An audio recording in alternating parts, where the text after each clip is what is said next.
regular season's over on the Corn Ferry Tour, so we make a quick stop home. We're on the road to French Lick.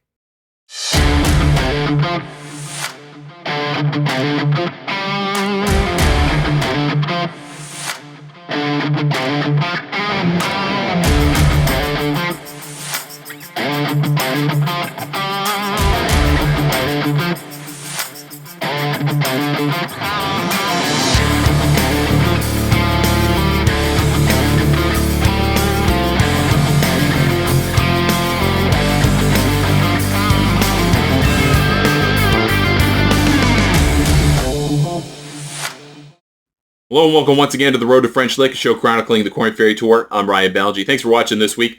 This is the final event of the regular season on the Corn Ferry Tour. We'll recap at the Albertsons Boise Open out in Idaho. We'll tell you the winner of that final event of the regular season. We'll get you set on the points list heading into the final series, which starts with the Simmons Bank Open in just a few weeks down in Nashville, Tennessee, the start of a 4-event series that culminates in the Corn Ferry Tour Championship, presented by United Leasing and Finance out of the French Lick Resort out in Indiana.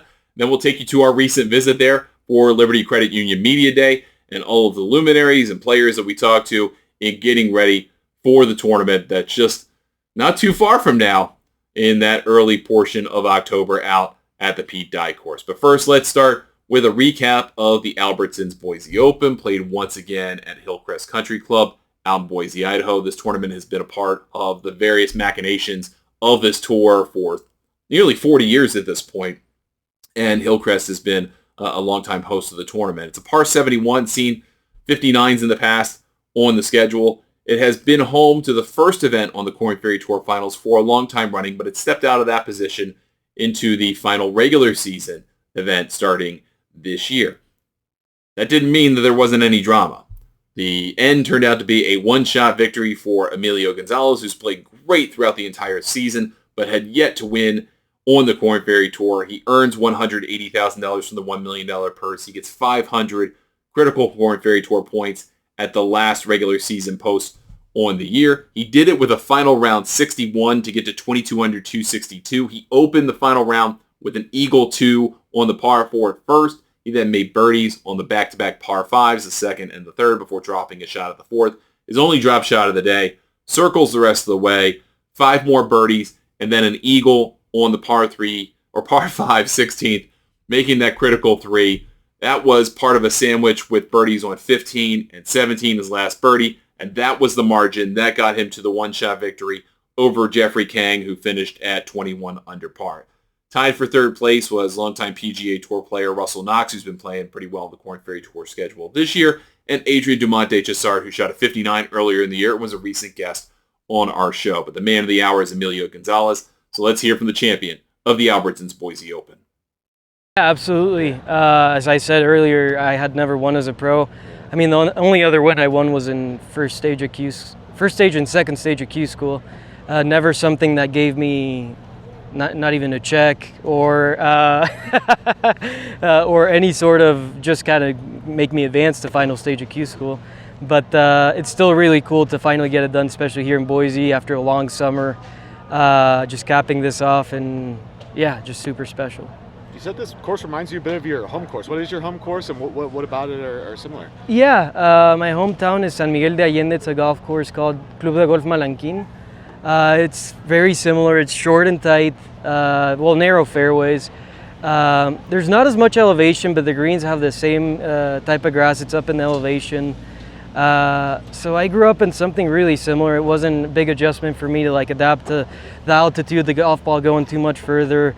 I mean, since I can remember, I played at altitude, so I kind of knew how to adapt to that pretty well, which is nice. Now that we're through the regular season on the Corn Ferry Tour schedule, we reset the points list, where we're going to give you an update on where the top 5 are and then the cutoff heading into the Corn Ferry Tour Finals. All these points will carry over through the Corn Ferry Tour Finals series, with wins in the first 3 events equaling 600 Corn Ferry Tour points, a 20% bump up from that normal 500. And then the top 75 players will get together at the Corn Ferry Tour Championship. They'll also play for 600 points for the winner, but at the end of that tournament, the top 20 in the points list, between the points combined from all of the events over the schedule, they will graduate to the PGA Tour in 2026. We already have 3 confirmed players that will be one of those 20 graduates, regardless of what happens in the final 4 events. They are the top 3 players on the points list. Johnny Kiefer remains number one on the points list at 2,071 points. He's the only player to crack that 2,000 point mark so far this season. Austin Smotherman is second on the list at 1,844 points. And Neil Shipley is in third place at 1,627 points. All three of those players have 2 wins on the season, and if they win in the Korn Ferry Tour Finals, they will get an instant promotion to the PGA Tour to play in the FedEx Cup Fall. However, it's important to chase that number one final position in the Korn Ferry Tour points list at the end of the season. That gives you automatic guaranteed entry into the U.S. Open and the Players' Championship, obviously 2 huge tournaments on the PGA Tour schedule. It also exempts you from any kind of reshuffle next year, which means you get a crack at every single regular season event next year, and if you can earn your way into them, signature events and major championships as well. So lots on the line to be that number one player at the end of the season. But those aren't the only 3 guys who can still be number one. Emilio Gonzalez, who just won the Albertsons Boise Open, is now in 4th position at 1,532 points, and Hank Lebioda rounds out our top 5 at 1,444 points. Now we look down toward the top 20, the number 20 mark on the points list at the end of the regular season. That's Josh Teeter, who won in Panama earlier this year, was a career-saving, maybe even a career-defining win if he winds up back on the PGA Tour in 2026. But right now he's going to need to acquire more points through the final series to assure himself a spot on the PGA Tour in 2026 with full status. He has 825.9 points. That puts him about 18, almost 19 points ahead of Adrian Dumonte Chessard, who just finished tied for third in the Albertsons Boise Open. He has 807 points on the dot, which is interesting. But that's the difference right now between having a PGA Tour card and not going into the final series. But for the immediate term, for a lot of players, getting in top 156 was the important measure heading into the Korn Ferry Tour Finals. That's the cutoff point. So you get into that first event, the Simmons Bank Open in Tennessee, and that went to Harrison Endicott. He has 60.75 points over the course of the season, and that was a little bit more than 1.5 points difference between getting in and not getting in to that first leg of the Korn Ferry Tour Finals. There will be steady cutoffs over the first couple of events, 156 down to 144, and then so forth down to that big cutoff after the third event out in Oklahoma. Then they'll cut down to the top 75 players in points. Those are the ones that are going to have status guaranteed going into next season on the Korn Ferry Tour, regardless of whether they graduate or not. So it's going to be a big deal after 3 events. But that is your cutoff to get into the Korn Ferry Tour Finals. And in just a few weeks, the real fun begins. You've arrived at French Lick Resort, here in Indiana. 2 hotels you have to see to believe. Legendary Golf by Pete Dye and Donald Ross. Our little corner of the world is like nowhere else. Your French Lick getaway starts now at FrenchLick.com.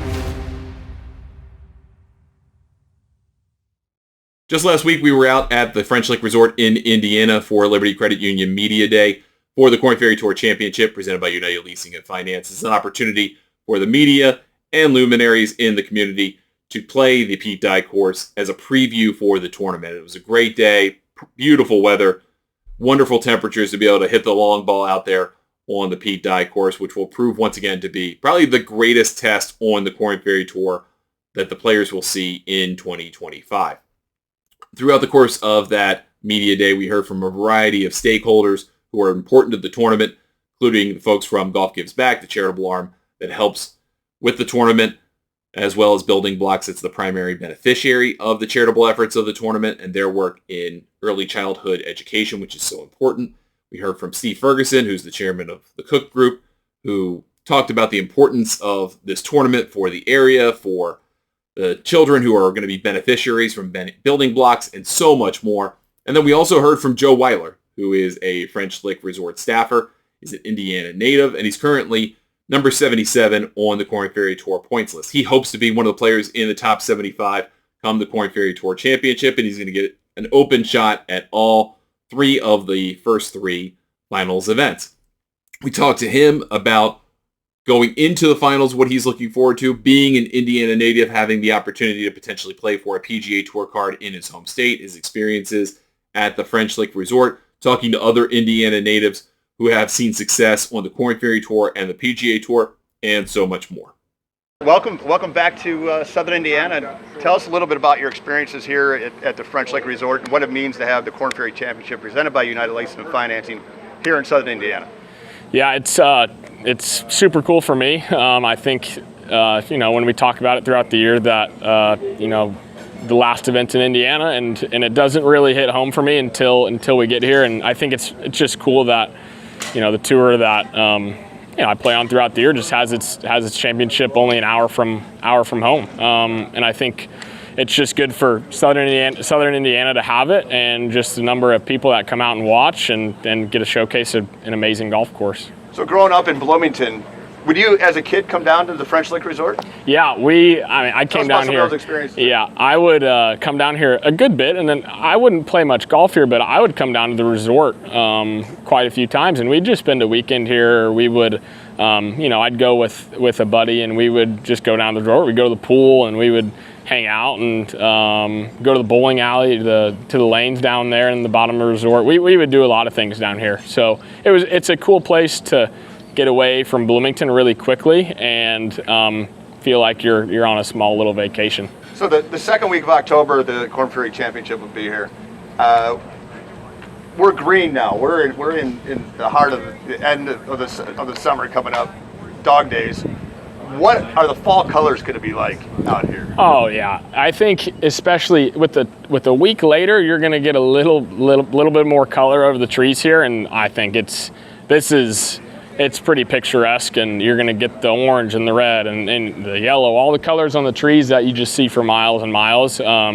It's going to be a lot of fun. I think it's going to show how pretty Southern Indiana is, and just the property that you have on top of this hill. You touched upon Indiana golf, starting up in West Lafayette. You almost start up at the Warren course at Notre Dame, but you work your way down south. Flat parts become hillier when you get south of Bloomington.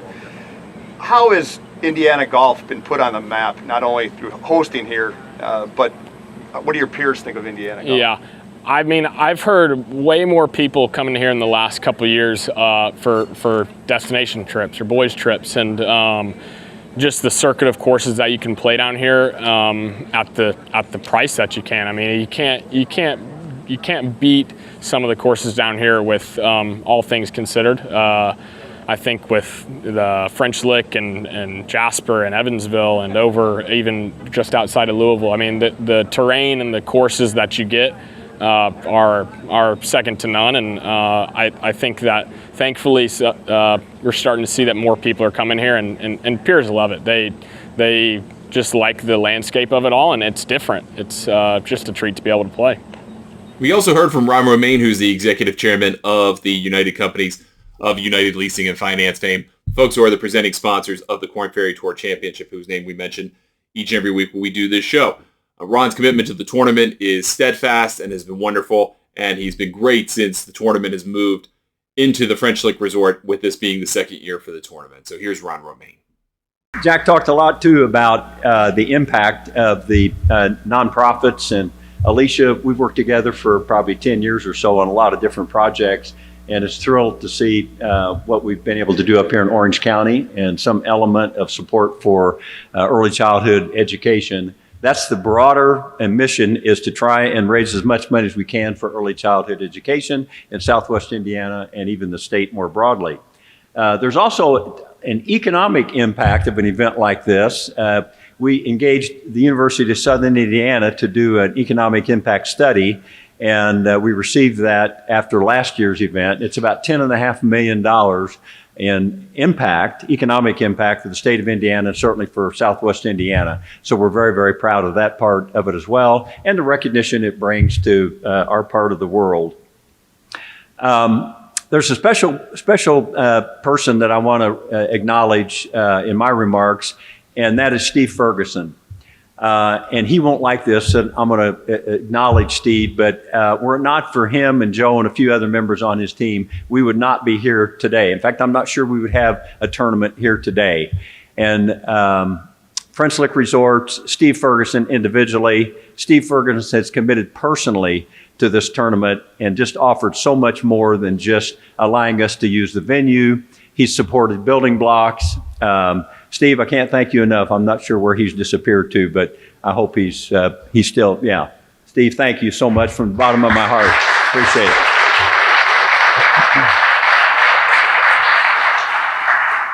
Now, there was a little bit of a surprise in the program as Steve Ferguson, the chairman of the Cook Group, came up to the podium. He wasn't on the docket for the day, but he made a surprise presentation that was really important part of the day. I'm not on the agenda, but I did think it's important that, come up here, Ron. Here's a $100,000 check to Building Blocks from the resort, and we sure appreciate you having the tournament here and everything you do, and everything you do for kids. And thank you. You know, there's nothing more important than helping kids read. And I believe that, and I sure appreciate everything you're doing in that line.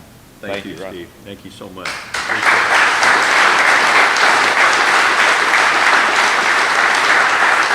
Anything you want to say, Steve?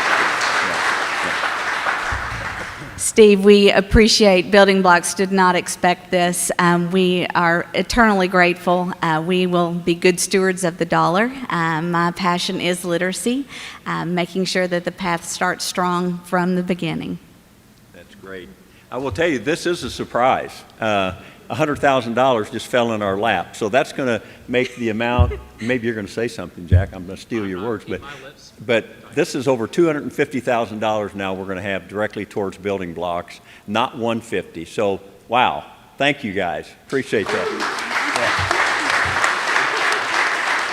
Yeah. One of the many voices that we heard from on the Liberty Credit Union Media Day was Dave Harner, who is the Director of Golf Operations for everything golf at the French Lick Resort.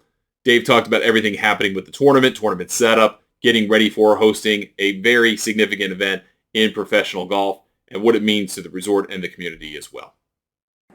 Well, we've been in a lot of tournament golf. You know, we had the LPGA here for about 13 years, I believe, senior PGA. This is just another step toward the national recognition of the property and the golf course. The course speaks for itself.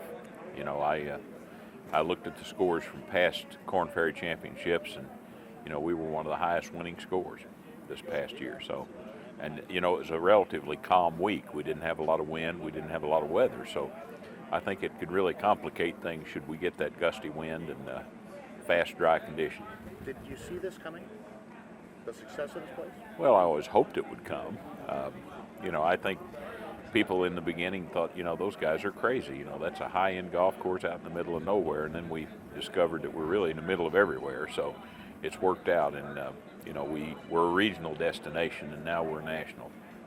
And sometimes we had some people here from Venezuela the other day. So you know, we've branched out a little bit beyond West Baden. Yes, I mean, 1986. I mean, this place is like light years from where it is now. Fair? Yeah, you know, I remember those days, and we talk about the good old days, but I have to say the good old days weren't that good.